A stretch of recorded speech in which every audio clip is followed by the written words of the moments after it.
I see fiber. Ooh, it's a handkerchief. Tomorrow is the last day of this advent calendar, guys.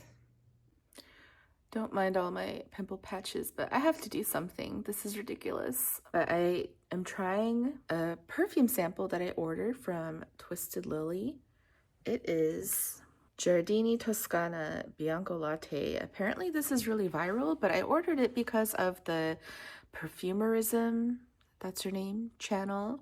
It's one of her favorites. It's a very gourmand, very caramelly fragrance, and I was this close to saying it smells just like all the other like vanilla sandalwoody fragrances that I was talking about a few days ago, but I'm not gonna say it. I do think it has a lighter feel. It almost has a slightly like Coca-Cola aspect to it in my nose.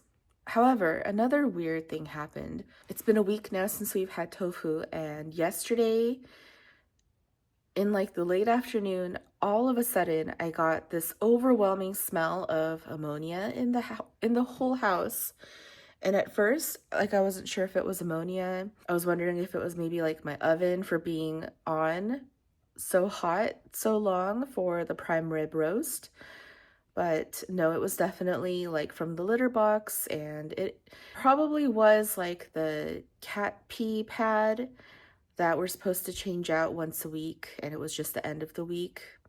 But it was so weird. I hadn't smelled the cat all week long until like all of a sudden, and it was so overwhelming, and it made me question my nose. Like, I was wondering if the smell was always there, and for whatever reason, like maybe a mental bias prevented me from smelling it all week long. I used to work for the Joe Malone counter, and I was so proud of my nose because I could smell, I don't remember how many perfumes there were. There's a few more now than when I used to work there, but I would have a scent memory for every single Joe Malone fragrance. I could smell it, and without seeing the name of the perfume, I could tell you exactly what it was. And I could even smell like if you mixed and matched, which is what Joe Malone is very, I guess they're famous for, like it's very encouraged upon, at least, because Joe Malone in particular has such a light fragrance overall, because they use fewer ingredients, or so I'm told. You can layer two fragrances together, and so I would be able to smell like what two fragrances that you combined just from smelling. And then I got pregnant, and it all it all got ruined. I smelled not nothing, everything just smelled off as soon as I was pregnant, and I had to stop working there because all of the perfumes were making me really sick. So that's another reason why I want to start getting back into fragrance and building up my scent memory again. Starting with this Bianco Latte, I guess. It's a niche perfume. I like it. I'm not like immediately drawn to it. I just don't think I'm a naturally gourmand fragrance type of person. I've always been a very floral fragrance type of person. But you know, never say never, right? Just gotta keep exploring and experiencing every day. Hi guys, Merry Christmas Eve's Eve. Of course, I should have consulted my monthly hormonal calendar, because for a huge chunk of the middle of the month, aka most of Vlogmas, I felt so shitty. I was so stressed, and now I'm currently breaking out, and it has affected me mentally. And believe me, when I went into Vlogmas, I had not like a written out plan, because that's one of the surefire ways to not have anything actually happen, at least for me. Because, you know, as soon as I write, okay, on Vlogmas 10, I'll talk about this book. On Vlogmas 11, I'll talk about these books. I knew that just based off of all of the life events, that's probably not going to happen, and I'm just going to get frustrated and feel like a failure because I didn't set myself up. So I had loose, tentative plans for different topics to talk about each day of Vlogmas, and most of that didn't happen, but I did fit in some, like the Agatha Christie's, my Hobonichi, but that's it. So there's only 2 more days left of Vlogmas. I'm simultaneously grateful for my own sanity and for my family because I just have not been very present. Like physically, I'm here. Mentally, I'm hiding out in bed. And I believe on one day of Vlogmas, I was actually physically hiding in bed. Anyway, as I mentioned yesterday in days past, oh, my neighbor's cat just jumped over the fence. Oh. I mentioned that I was an art student, and one of the things that art students love to do is collect art books for reference purposes and just showing off. And I went to art school back in the 2000s, which was such a different landscape from what it is today, where like you have Pinterest, you have the goddamn internet. But when I was an art student, it was about physical books, and it was a highlight whenever any of us got to peek into one of our professors' offices and see their art book collections, or when we would visit each other's studios or houses and look at their art books. And the art books was what directly influenced us because it was something that we loved so much enough to buy this huge, expensive, hard-covered book for. So over the years, I also had amassed quite a number of art books. However, I do have to say that only a small percentage of them actually are some of my all-time favorites that I absolutely love to this day looking through. And I just wanted to share some of them with you for Vlogmas 23. I still don't necessarily know exactly how to correctly pronounce her name. Lisa Yuskavage. Oh my god, please, if any of you know, please tell me in the comments. I don't know how I don't know this yet, but this is my very worn book of her small paintings from 1993 to 2004, with an essay from Tamara Jenkins, who is the director of, oh my god, I'm blanking, that one movie. Slums of Beverly Hills, yes. And I absolutely loved looking through this book when I was in art school. I felt so inspired by her colors, by her use of light and shadow and saturation and her brush strokes, and how she depicted the figure, because I was studying figurative painting. At least at the time, I'm not sure if this still happens at art school, but it is very easy for colors to get muddy and for paint to just look brown, either because people don't really know how to mix colors, or just when you're learning how to paint, you are prioritizing light and shadow. And so not really focusing on the hue, but more on the value. But it just looks so boring. I wanted more color. And so something like this, it's a very limited palette, but it's not brown. And it still achieves that light and shadow, but with saturation. And I looked at Yuskavage as a model for how I wanted to play with color. And her voice itself, like her imagery of women and how she portrayed them, I also liked as well. Like, I found them comical and interesting and beautiful. I think this painting in particular featured in an episode of The L Word. I feel such a rush looking through this book.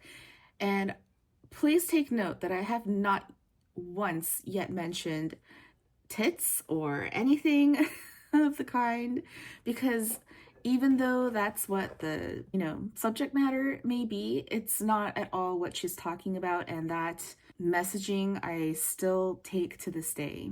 This is absolutely one of my most cherished art books.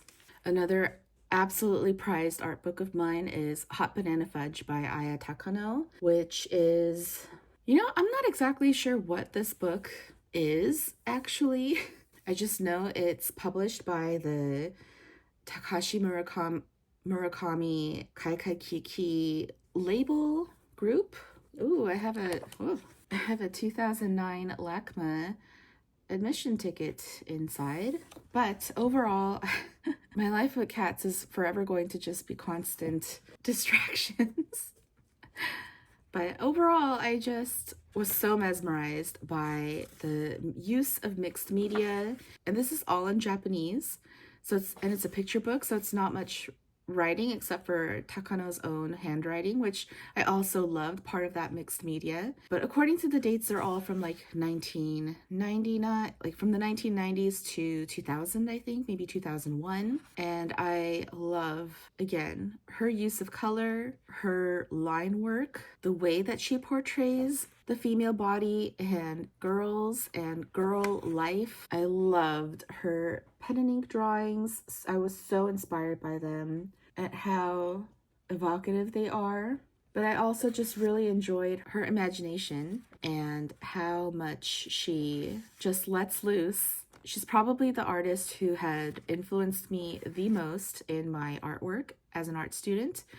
As in, like, I basically was riffing off of her artwork the entire time. But to this day, it's what I carry with me as I am, doing my journaling, and the way that I lay everything out and view my pages and try to think outside the box because of her influence. And the fact that she used so much watercolor as well for her sketches, I was also very inspired by. And one of the reasons why I love to use watercolor and simple pen and ink drawings and multimedia and different colored papers and different colored pens. This is 100% an art Bible for me, and one of my prized possessions. Definitely one of my top favorite art books in my collection.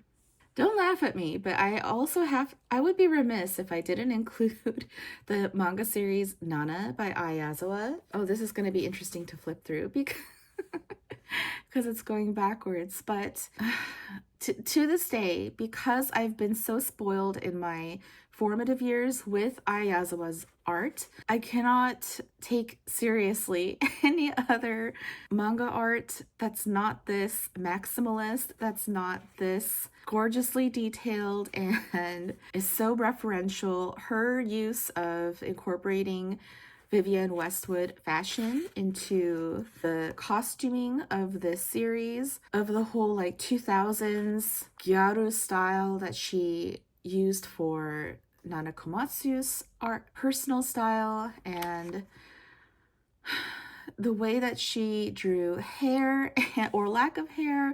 I had such a crush on Yasu, who is this bald drummer with the sunglasses that you see. And it's just another formative work that heavily influenced me as an art student. Not necessarily saying that I wanted to be, a manga artist by any means. It's just the figurative element, the layout, the storytelling, the emotions, all were heavily influential in my personal art making. Makiko Kudo is another painter whose work I absolutely love looking at. Her use of paint. Like, this woman is not afraid of paint, which I know is something kind of absurd to say, but it's a thing. Again, color is a huge aspect of the influence that she had over me. Brushwork, her small and large works. I love, in particular, looking at artists' small projects, like little sketches, small paintings, painting sketches. I could just look through them all day long. I love her use of the figure within an environment so much, and how much she incorporates animal elements in her work. Oh my god, I love this capybara one. How she speaks on the human relationship with nature and how simultaneously natural and fragile it is. Everything about her work looks so delicate and precarious, as if nothing is stable and it could all go away tomorrow. That evocative feeling really stands out in your adolescent youth when you feel like, there's danger in your world and it's scary out there. even though it's beautiful. I also really love this element of fold out pages within the book and these exhibition photos to show the scale of some of her paintings. The people look so, I don't know what other word to use, but fragile and sensitive. Her color usage isn't as saturated or like pastel necessarily. There's a lot more gray in her works than, you know, Lisa Yuskavage, who has so much saturation, or Aya Takano, who uses a lot more white and pastel. And so I really enjoy Makiko Kudo's color language. I still follow her on Instagram to this day, and she's still painting, and I'm still a huge fan. Okay, one last Japanese female artist, but Higuchi Yuko's career is so incredible. This book came out in 2014, and ever since then, she has gone on to produce that really iconic and extremely covetable poster for Midsummer on A24 that I regret to this day that I didn't buy at the time. And you know, she has designed collections for Gucci. Yes, it's cats. But her artwork is so whimsical and funky, and again, the color usage I was so inspired by. Like, her imagery is instantly iconic and identifiable. Like, she's got a little bit of Edward Gorey, a little bit of Art Nouveau. Her skill is amazing. Her imagination, incredible. Again, the usage of animals in all of her work, cats notwithstanding, are just so incredible. Her figurative work, her details, her line work, her drawings are absolutely impeccable. And I'm not really one for like hatch marking a lot and all these tiny details myself. So I was just really impressed. And love to see other people doing it. And then making stuff, merch, that much more creative. Like that damn poster.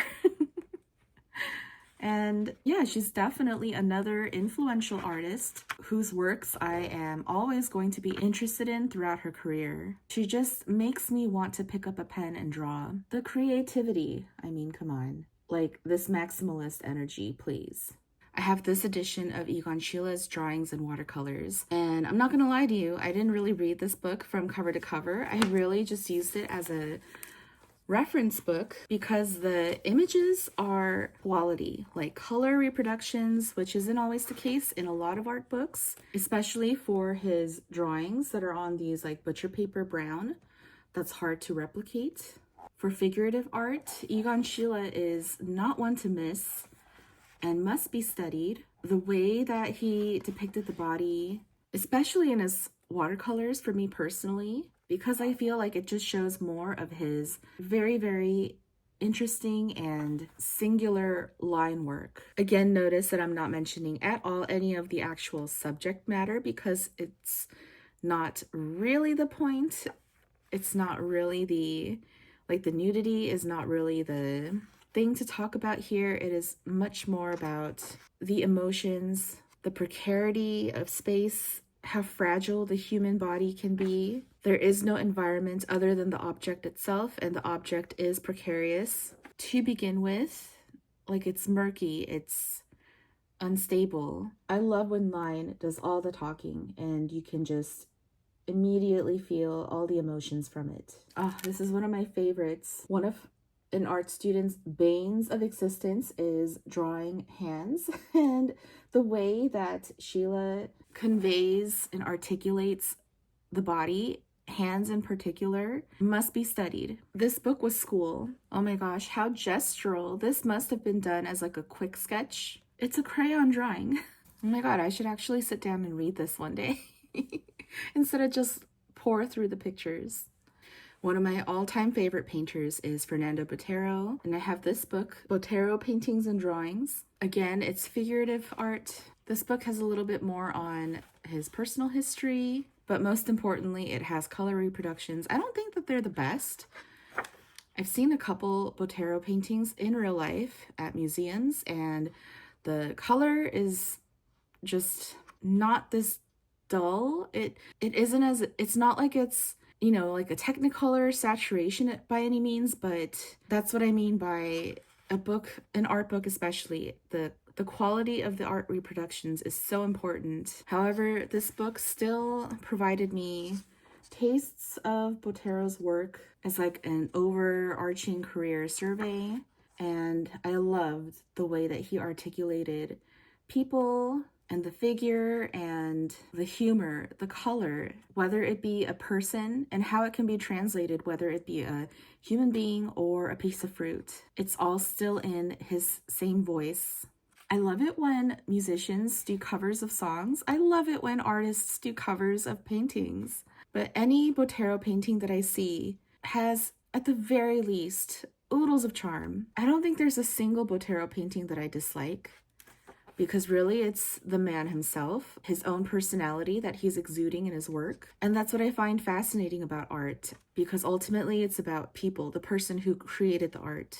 It's about what they want to say, how they see the world, what their voice sounds like, what it looks like. And not that his work influenced me as directly as the Japanese female artists did per se, but nevertheless, I still looked through this book. I love this one. So many times as an art student, almost like a comfort read through, as like an injection of personality. Yeah, I love this guy. There's so much love in his work. Wayne Thiebaud is another favorite artist of mine whose work I did look at a lot as an art student. However, this book in particular, which is called Delicious Metropolis, The Desserts and Urban Scenes of Wayne Thiebaud, was published in 2019 and is something I wish I had as an art student. First of all, the book as an object, beautiful, stunning. Love the usage of the similar colors on the spine and for all of the type. There isn't too many essays to read through. The color reproductions, like I said, very important, are pretty good. And like I said, I wish I had this book as an art student, because instead I just had to Google image really shitty digital files of his paintings to use as reference material. And so when this book came out, I immediately got my hands on a copy. So same thing with Fernando Botero, whether it be paintings of sweets or paintings of urban landscape and buildings and roads, it's still the same voice. It's still the same color palette. And one of the biggest lessons that I took away from Thiebaud's work is his use of color again, but in the sense that you see this pretty saccharine image. However, the actual colors, when you're really breaking it down by hue, they're not like pretty colors. There's a lot of mud in there. There's a lot of puke greens and acidic yellows. And I love the colors that he uses to line out, to use as lines. You know, like if you were to draw with a pen or a pencil, he keeps that line instead of using color to block out shapes. And I love the color choices that he makes. I also love his compositions. They're so interesting and very unconventional. He doesn't allow himself to be confined by one standard canvas shape or size. And this is another great lesson of how to make a white painting. This is a white painting, but look at how there is actually very little white. Thiebaud is another master who must be studied. Another recent acquisition that I wanted to include in this video is Morning Glory on the Vine by Joni Mitchell. From what I recall, it is a completely handmade book from Joni Mitchell. All the drawings and paintings are drawn and painted by her. All of the lyrics are handwritten, and these are lyrics to her earlier songs. And just everything about this book feels incredibly personal to Joni Mitchell, and handwriting is something so... What is more personal than someone's handwriting? Much less something that someone wrote of their thoughts. It is like a direct visual inside a person's head. And I just found her and this book to be one of the most creative things I've ever seen. To make your own book this way, how charming and delightful. Again, it directly influences how I go about my own journaling process. Not that I draw in my journal as it is, but I want to. This is another very recent acquisition. I believe I read this year. This is The Art of William Steig, which I found so incredibly charming and delightful after hearing Hadley Queen talking about it as one of her favorite art books. And I borrowed it from the library and loved it so much that I went ahead and purchased my own copy. And I had never known about William Steig or his work until reading this, and really loved reading all of the essays included. I loved seeing the trajectory of his career, and I loved seeing his perspective on figurative art and how to depict the human body and animals and nature in their environment. I love his color usage and his line work. It is so charming. It definitely looks like a cartoon strip. He is a cartoonist, but it just has something so much more. If you're unaware, he is the creator of the character Shrek, but he's also a very renowned and highly praised children's author of many books. This is the original Shrek. But what I love most about his work is how much into, for lack of a better word, caricature that he makes look so easy. Like how evocative all of his faces are. There's an anecdote in here where he said that he loves to watch telenovela on TV, but with it on mute, because he just loves the way that all the people contort their faces in such dramatic ways. And he just loves to draw faces. And what is more human than the face? I would be remiss if I didn't include this very iconic big black Tom Ford book that I bought as a poor art student. And this thing was very expensive even at the time. But speaking of personality, you just cannot not mention the man himself, Tom Ford. This book in particular is the enormous coffee table book, which is going to test my biceps. But it goes over his work while he was the creative director for Gucci during the 90s and early aughts, as well as Yves Saint Laurent. And yes, it is a coffee table book for all of his ads, the iconic 90s ads, as well as shots of celebrities who donned his works. And listen, this was my era. I loved fashion at this time. I was a big Vogue girly. I know all of these supermodels' names by heart. Oh yeah, oh my god, this YSL ad, iconic. Oh my god, the way that I lusted for this Gucci dress, for that Gucci kimono. I could pour through this book, and it is just like, oh, this is that Vogue editorial spread that Sarah Jessica Parker did. Oh, and Scarlett Johansson. Oh my god, I loved that YSL season. Oh my god, I love this YSL spring season too. I think it was 2003. But looking through this book is just a wave of nostalgia. And yes, I include this as an art book, as a favorite art book that was heavily influential on me. Not necessarily as a direct influence in my artwork. However, it was just a thing that I loved at the time and that I looked at often at the time, and so it must be included because however indirect, if it's something that you loved at the time, it is forever embedded into your hippocampus, and that by definition is influential. So again, don't laugh at me, but I have to include this book as well in my influential art books. But this is Marilyn, Her Life in Her Own Words, Marilyn Monroe's Revealing Last Words and Photographs by George Barris. I had a big thing for Marilyn as a high school student. I just loved her brand of unapologetic femininity and vulnerability, and I loved her persona in every way. And this book in particular, I just kind of randomly found at an art bookstore and just thought, hey, why not? I like her, but also thought that this one felt rather unique. The photographs definitely weren't known to me at the time, and as it says in the title, this is a photo shoot that she did, I want to say like very shortly prior to her untimely death. But I found the lighting, the lack of pretense in these photos to be so stunning. Like you can see her belly flab and this bikini is not very flattering. You can see her nips. It's just very real. You can see her appendicitis scar. And I just felt like I saw a whole new and different Marilyn in these photos. Like, I kind of felt like I saw her as a person for the first time in this book. And that's when I realized how powerful photography really is. And how even though these photos are absolutely beautiful and stunning, there's a refreshing lack of artifice, and for the first time it looks like she's portraying herself as opposed to Marilyn Monroe. I can't believe Vlogmas is almost over. I'm very looking forward to it, but I really did enjoy this process, this journey.